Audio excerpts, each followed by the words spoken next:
So, I was very up then. I was really up, and then I've had to... Bienvenue sur Icônes et Silences, là où les légendes murmurent enfin leur vérité cachée derrière le rideau de la gloire. Aujourd'hui, nous ouvrons le livre d'une vie que vous pensiez connaître par cœur, mais dont les pages les plus intimes sont restées scellées jusqu'à ce jour. Au cœur de la paisible vallée de la Loire en France se dresse le château de Fourchette, une forteresse de pierre et de silence, loin des stades rugissants. C'est ici que se réfugie un homme que le monde entier vénère comme un dieu vivant, Mick Jagger. À 82 ans, celui que l'on croit éternel a décidé de tomber le masque. Loin des projecteurs aveuglants et des foules en délire, l'icône du rock n'est plus qu'un homme face à ses souvenirs arpentant les jardins de sa demeure française, avec le poids invisible d'une immense solitude. Pour la première fois, Mick Jagger brise le silence, non pas pour provoquer un nouveau scandale, mais pour livrer une vérité qui le hante depuis le départ de son frère d'armes. Il a choisi de parler de celui qui a emporté avec lui une partie de son âme, le regretté Charlie Watts. Comment un homme qui possède la fortune, la gloire et l'adulation de millions de personnes peut-il se sentir si terriblement seul au milieu de son propre royaume? Quel est ce prix effrayant que l'on doit payer lorsque l'on survit à tous ses compagnons de route? Sous l'armure de cuir et l'énergie inépuisable, Mick Jagger cache des blessures que le temps refuse de guérir. Il a décidé de nommer ses douleurs, de raconter le vide laissé par cette batterie qui s'est tue à jamais et de révéler comment l'industrie a tenté de transformer leur amitié sacrée en un simple produit de consommation. Ce soir, sur Icônes et Silences, nous écoutons la confession d'un survivant qui ne cherche plus à être une idole, mais simplement un humain qui pleure son ami. Mais pour comprendre la profondeur de cette déchirure actuelle, nous devons d'abord comprendre comment tout a commencé. Remontons le temps vers une époque où ils n'avaient rien d'autre que leur rêve et une faim dévorante de conquérir le monde. C'était une époque où Londres balançait encore entre la grisaille de l'après-guerre et les couleurs psychédéliques d'une révolution imminente. Dans ce chaos créatif, Mick Jagger et ses compagnons n'étaient au départ que des gamins affamés entassés dans un appartement insalubre à Edith Grove. Ils vivaient dans la crasse, partageant des pommes de terre volées et rêvant de blues américain. Mais ils possédaient quelque chose que l'argent ne pouvait pas acheter, une rage pure et une énergie brute prête à exploser. Lorsque le single I Can Get No Satisfaction a retenti sur les ondes en 1965. Ce ne fut pas simplement un succès commercial, ce fut un tremblement de terre culturel. Ce riff de guitare saturé et cette voix traînante de Mick Jagger sont devenus l'hymne d'une génération entière qui refusait de se contenter de la vie rangée de ses parents. Du jour au lendemain, ils ne sont plus des musiciens de bar, mais des demi-dieux.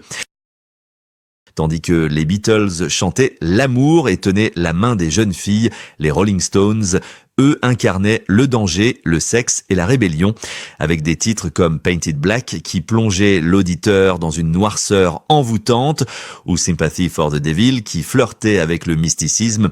Mick Jagger s'est imposé comme le chaman de cette grand-messe électrique. Sur scène, il était une force de la nature, un dandy provocateur qui ondulait comme un serpent hypnotisant les foules de Paris à New York.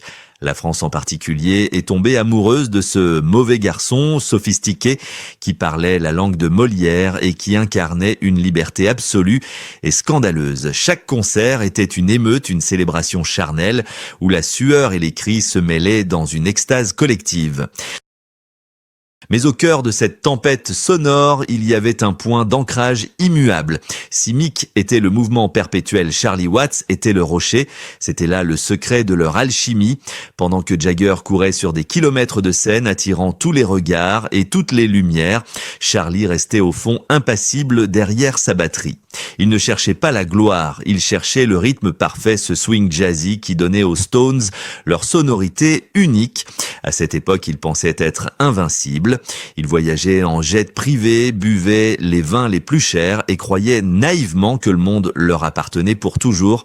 Ils étaient les rois de l'univers et rien ne semblait pouvoir arrêter leur ascension vers le soleil. L'argent coulait à flot, les couvertures de magazines se multipliaient et l'adulation du public agissait comme une drogue puissante dont ils ne pouvaient plus se passer. Ils avaient tout conquis sans savoir qu'ils marchaient déjà au bord d'un précipice. Car dans l'ombre de ces projecteurs aveuglants, des contrats se signaient, des mains se serraient et un piège se refermait doucement sur eux. Ils étaient trop occupés à être des légendes pour voir que les loups étaient déjà entrés dans la bergerie. Alors que le public voyait en Mick Jagger un dieu intouchable se prélassant dans le luxe, la réalité en coulisses était bien plus sombre et cruelle. C'était l'époque des vautours et des contrats signés à la hâte dans des chambres d'hôtel enfumées. Le plus grand prédateur de tous portait un costume cravate et un sourire rassurant. Il s'appelait Allen Klein. Il est arrivé comme un sauveur promettant de mettre de l'ordre dans les finances chaotiques du groupe, mais il a fini par orchestrer ce que l'on pourrait appeler le casse du siècle dans l'histoire du rock. Mick Jagger, ce jeune homme brillant qui avait abandonné ses études d'économie pour la musique, a commis l'erreur fatale de faire confiance aveuglément. En un trait de plume déguisé sous un jargon juridique complexe, les Rolling Stones ont perdu le contrôle de leur propre création. Imaginez la douleur sourde de chanter I Can't Get No Satisfaction ou Painted Black chaque soir sur scène pendant 50 ans en sachant que les droits de ces hymnes qui sont sortis de vos tripes appartiennent à quelqu'un d'autre. C'était bien plus qu'une perte financière, c'était un vol d'âme. On leur avait volé leur voix, leur jeunesse et l'héritage de leurs années les plus créatives. Cette trahison a laissé une cicatrice indélébile sur Mick. Il a compris brutalement que dans cette industrie, l'artiste n'est qu'un produit, une vache à lait que l'on presse jusqu'à la dernière goutte avant de l'envoyer à l'abattoir. Pour survivre, il a dû tuer une part de son innocence. Il a dû se transformer. Le poète rebelle a dû devenir un homme d'affaires impitoyable, durcissant son cœur pour ne plus jamais être une victime. Mais ce n'était pas le seul prix à payer. La machine Rolling Stones était devenue un monstre insatiable qui exigeait toujours plus de tournées, plus d'albums, plus de scandales pour nourrir la presse à sensation. Ils n'avaient plus de vie privée, plus de moments de répit.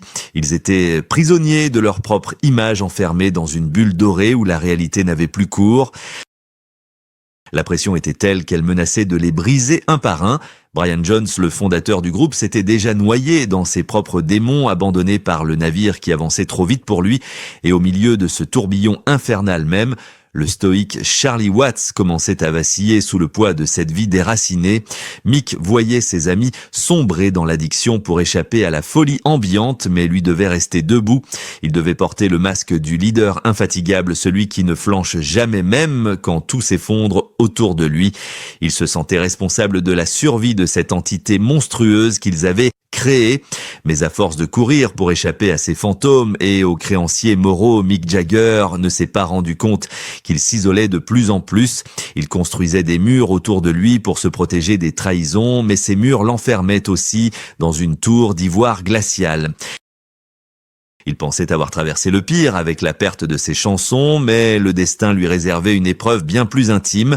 Une tragédie silencieuse qui allait frapper là où aucune armure ne pouvait le protéger au cœur même de ce qui lui restait d'humain. Le moment qui a fait basculer l'univers de Mick Jagger n'est pas arrivé sous les feux des projecteurs, ni au milieu d'un scandale médiatique retentissant. Il est arrivé lors d'une journée d'été apparemment ordinaire en août 2021. La nouvelle est tombée comme un couperet tranchant net le fil d'une histoire qui durait depuis près de 60 ans. Charlie Watts, le cœur battant des Rolling Stones, l'homme qui avait donné le rythme à la vie de Mick, s'était éteint. Pour le monde entier, c'était la perte d'une légende du rock, mais pour Mick Jagger, c'était l'effondrement de son monde intérieur.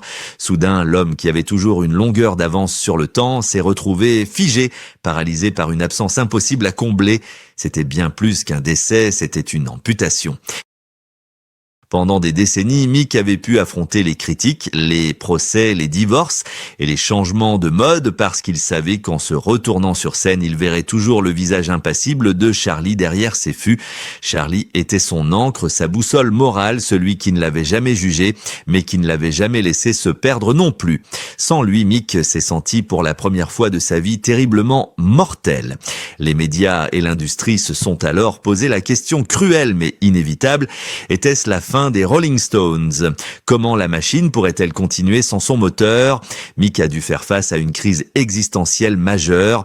Il se retrouvait seul face à ce miroir brisé, se demandant s'il avait encore le droit ou même la force de continuer à chanter ses hymnes de jeunesse alors que la mort venait de frapper si près. Il s'est réfugié dans le silence, un silence lourd et oppressant qui contrastait violemment avec le bruit de sa vie publique. Il a vu défiler les images de leur jeunesse, les rires dans les vins de tournée, les regards complices échangés après un concert réussi et ce fameux respect mutuel qui avait survécu à tous les excès. La douleur était d'autant plus vive que Mick n'avait pas pu dire au revoir comme il le voulait. Il restait là avec des mots non dits et une gratitude qu'il n'avait peut-être pas assez exprimée. L'industrie musicale impatiente attendait une déclaration officielle, un communiqué froid et professionnel, mais Mick était incapable de jouer ce rôle-là. Il était dévasté. C'est dans ce gouffre de tristesse qu'il a compris que la célébrité ne protège de rien. Au contraire, elle rend le deuil public et donc plus difficile à porter. Mais alors que tout le monde s'attendait à ce qu'il prenne sa retraite et disparaisse dans l'ombre de son château, Mick a pris une décision qui allait surprendre le monde entier.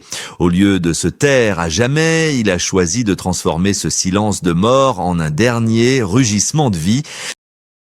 Le moment de vérité est arrivé non pas dans une interview télévisée scriptée, mais là où Mick Jagger s'est toujours senti le plus vivant sur scène face à une marée humaine. C'était lors du premier concert de leur nouvelle tournée, celle que tout le monde redoutait, celle de l'après. Les lumières se sont tamisées, créant une atmosphère presque religieuse dans le stade gigantesque. Habituellement, Mick aurait profité de ce moment pour haranguer la foule, pour courir et crier. Mais ce soir-là, il s'est avancé lentement vers le micro, les mains tremblantes, agrippant le pied métallique comme si c'était sa seule planche de salut. Il a regardé la place vide derrière la batterie, cette place sacrée désormais occupée par un autre, et il a brisé l'armure. À 82 ans, le monstre sacré a laissé tomber le masque pour révéler le visage d'un homme en deuil.